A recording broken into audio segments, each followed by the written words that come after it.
세입자들이 낸 수십억 원의 전세 보증금을 가로챈 가족 사기단이 결국 법의 심판을 받게 됐습니다. 이들은 빼돌린 전세 보증금으로 고가의 승용차를 사고 해외여행을 다니는 등 호화 생활을 즐긴 것으로 드러났습니다. 반성의 기미조차 없었던 가족 사기단의 파렴치한 사기 행각을 파헤쳐봅니다. 네, 요즘 대형 펀드 사기부터 시작해서 보이스피싱 사기, 중고거래 사기 등 사기 범죄가 아주 빈번하게 발생하고 있습니다. 최근 사기 범죄와 관련해서 눈길을 끄는 판결이 하나 있어서 살펴보도록 하겠습니다. 세입자들의 전세 보증금을 빼돌린 사건입니다. 박정우 기자, 네. 이 사건 내용 좀 정리해 주시죠.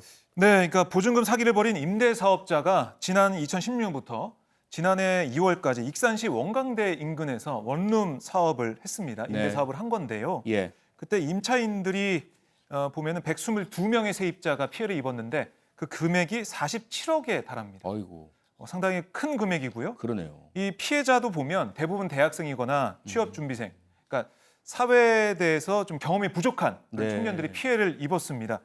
그 주범 강모 씨, 48살 강모 씨에게는 1심에서 징역 13년 6개월을 선고를 했고요. 네. 범행을 도운 처조카에게는 징역 1년에 집행유예 2년, 또 강 씨에게 명의를 빌려준 친누나에게는 벌금 3천만 원 각각 1심에서 선고를 했습니다. 네. 백성우 변호사, 이 피해자도 네. 많고 피해 액수가 상당히 많네요. 이게 네, 도대체 맞습니다. 어떻게 이루어진 사기 사건입니까? 일단 이렇게 생각하실 거예요. 아니, 원룸을 그렇게 많이 사가지고 하려면 그 살 때 초기 비용이 엄청나게 들 텐데 그러게요. 그걸 어떻게 이런 범행을 저질렀을까 생각하는데 예. 우리가 이렇게 한번 생각을 해보죠. 보통 이 지방에 있는 원룸 건물을 하나 살 때 네. 여기에 있는 금융권 대출, 음흠. 그다음에 전세 보증금 반환해야죠. 네. 이 두 개를 끼고 사면 거의 초기 들어갈 돈은 없이도 살 수 있어요. 소위 갭 투자 개념인데. 그러니까 예를 들어서 2017년 8월에 이 사람들이 샀던 원룸 건물을 보니까 네. 원룸 건물 시세가 한 6억 7천만 원 정도 되는데요. 금융기관 대출금 2억 8천, 전세 보증금 돌려줄게 3억 3,700 합치면 얼추 맞죠? 예. 이론도 없이 이 건물을 삽니다. 아하. 그리고 지금 원광대 주변이라고 그랬죠. 대학생들, 사회 초년생들입니다. 네. 그리고 사실 어디 이런 이제 임대차 계약이라는 것도 처음 해보는 거예요. 그런 대학가에서 사회 경험이 없는 대학생들을 대상으로 SNS에 저희는 담보도 없고 뭐 전혀 우리 문제될 것이 없습니다. 이런 취지로 SNS 홍보를 해서 사람을 모아요. 네. 그리고 또 하나 이게 사회 경험이 많은 분들도 속기 쉬운 게 난 등기부 등본 볼 줄 알아 이런 분들이 있습니다. 예. 등기부 등본에 이런 게 안 나옵니다. 아.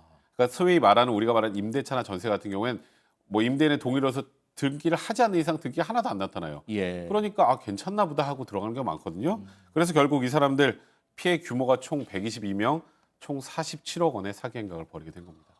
박정우 기자, 이 네. 범인들이요 가족 간인데 서로 역할을 상당히 촘촘하게 구분을 해서 조직적으로 이루어졌어요. 그렇습니다.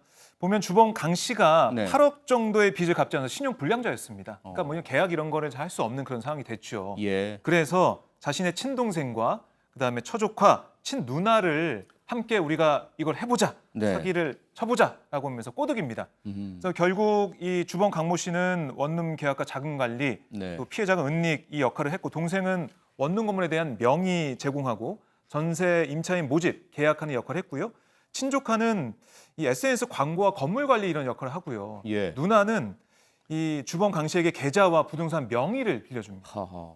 그러니까 완전히 가족 사기단이죠. 가족 회사처럼 네. 사기를 벌였네요. 그렇습니다. 백성 변호사, 이 122명이 47억 원을 피탈당했습니다. 근데 이 범인들은 뭐 호화 생활, 사치 생활하면서 다 탕진해 버렸다고 하는데 네. 피해자들 어떻게 이거 회수를 합니까? 사실 그게 가장 문제죠. 지금 말씀하셨던 것처럼 뭐 주범이 13년 이상 선고를 받았다고 하더라도 예. 이건 이 사람들이 그동안에 벌인 사기 행각에 대한 처벌이고요. 네. 제일 중요한 건 이 피해 대학생들이 다 날린 보증금을 받아야 되는데 다 아시는 것처럼 이 사람들이 스스로 돈을 마련해서 피해자들에게 돌려주지 않는 이상 예. 민사소송을 통해서 승소 판결을 받는다고 하더라도 이 사람들이 가지고 있는 돈이 없으면 없습니다. 이러고. 돌려받을 방법이 네. 없단 말이에요. 그래서 예. 사실 이런 것들은 피해자가 정말 처음에 일단 주의를 좀 해야 되는데 일단 이렇게 피해를 보고 나면 피해보기 어렵다는 게 참 문제입니다. 네. 아니 말씀 주셨지만 1심에서 주범에게 징역 13년, 사기 사건 치고는 그래도 좀 네. 높다고도 볼 수도 있겠지만 122명의 피해자 47억 원의 피해 액수를 생각한다면 여전히 중형이 아니다. 너무 낮다. 이런 평가도 분명히 있어요. 사실 이번 재판부에서 네. 고심이 많았던 것 같아요. 13년 6개월이면 저희가 일반적으로 하는 양형 기준으로는 절대 낮게 선고된 건 아닙니다. 양형 예. 기준상으로는. 근데 우리나라 형사법에 보면 우리나라는 가중주의라는 거를 채택을 하고 있는데 이게 무슨 말이냐면요. 예. 사기 범행을 1개 범한 거라 2개 범한 거라 100개 범하거나 일단 2개 이상 범하면 제일 최대할 수 있는 게 1.5배 가중입니다. 아하. 100명의 피해자가 나와도. 예. 그러니까 재판부에서도 그런 상황에서 우리가 양형을 이렇게밖에 할 수 없다라는 그런 얘기를 하게 된 거고요. 네. 그리고 뭐 예를 들어서 무기징역 선고하면 다 흡수되잖아요. 음흠. 이제 그러니까 다른 나라의 그 소위 말하는 다 더하는 것과는 예. 현격하게 차이가 있을 수밖에 없는데 그래서 네.